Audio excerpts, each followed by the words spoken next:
karag-karag, welcome back to my vlog. Isang magandang gabi sa inyong lahat mula dito sa Lasak City. At ito na nga ang mga latest na mga chikahan na pinagchichismisan ng mga active na mga chismosa at mga chismosa sa social media. Kita nyo naman sa ating fresh overlooking galore na menopausal fashion distraction look. Itudo ko na ito mga karag-karag dahil kanina nag-check ako ng mga kaganapan sa iba't ibang panig na mga bitaw kapitbahay natin sa kanilang sirkulasyon ngayon. Dahil trending nga at tinutukan nila ang Miss Universe Philippines 2026 at sa ingay at impact na ginawa ng mga kandidata sa kanilang pa-swimsuit, eksena kimbutan sa Aqua Boracay. Nako, tutok na tutok sila mga karag-karag. At of course, napunta ako sa mga area of tacos and responsibility and community na kung saan, nako, kinabahan sila. Kailangan daw nilang maghanap ng kandidata sa taon na to na posibleng itapat sa malakasang frontrunner sa Miss Universe Philippines 2026 na walang iba kundi sila Union. Dahil kung manalo daw sila Union sa Corona sa MUPH 2026 dahil isa daw itong maging balakid sa mga Latinas candidate. Napahanga sila sa kanilang nakita bitaw ni La Union. Better watch out daw better watch out ba yung in English nila? Basta yun. At sa kanilang bitaw pa eksena at sa kanilang mga pachismisan, kinabahan sila mga karag-karag. Unstoppable daw ang pins.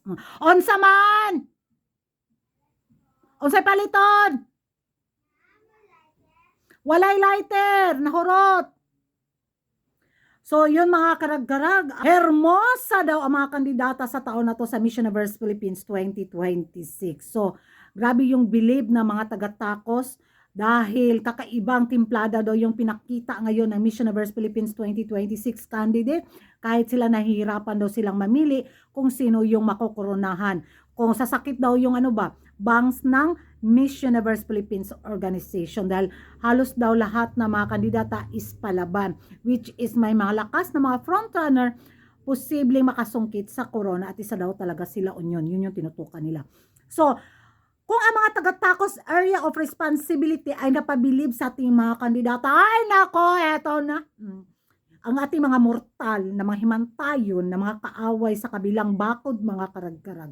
Nako, not Filipina. Miss Universe Philippines 2026 candidates are not Filipina. Nag-jelly-jelly na naman sila. Kumain na naman sila ng ampalaya na mapait. Yung hindi talaga nila masikmura, yung beauty at ganda ng mga half-vampira nating mga kandidata at wala na silang ibang maibato kundi not Filipina. Ang sarap talaga nilang kanabitang sunlugon. Kasi kasi na-stress yung mga nila mga karag-karag, yung mga kigol nila. Kung sino yung kandidatang itatapat nila kung sakaling manalo si BMW, kung sakaling manalo si Pampanga, kung sakaling manalo si Bila Ismail or si Roxy or yung mga ibang mga dark horse na mga kandidata. Not Filipina. It's an import beauty. Import beauty because Filipina beauty is a beauty of the maid kuno. Matouch man pud ang atong ego proud maid biya pug ko proud domestic helper biya pug ko sa kuan sa Middle East, di ba? So kung ang beauty ng mga kandidata ng mga Pinay is daw pang maid beauty. Kang mga gwapa ra pud namo na mga katabang no. Paano kasi yung itsura din ng mga katulong nila na pina-import nila sa ibang bansa, mga aslumang kayong mga naong. Tapos manlait sila sa mga Pinay na like beauty daw sa mga maid. Ano na lang tawag sa beauty ng nila mga katulong sa Middle East? Kulis maot kay mga naong. Di ba?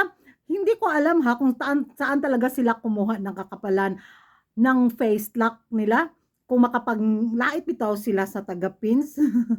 Kasi kahit haluan sila ng mga dugong vampira, wala jud. Kulis maot jud kay mga naong ang ilang beauty. Kaya ngayon, yung mga kandidatang lumalaban sa Miss Universe Philippines 2026, talaga namang umaariba. Kaya namamblema sila. Nandamay pa sila ng mga ibang beauty. Ay, pastilan.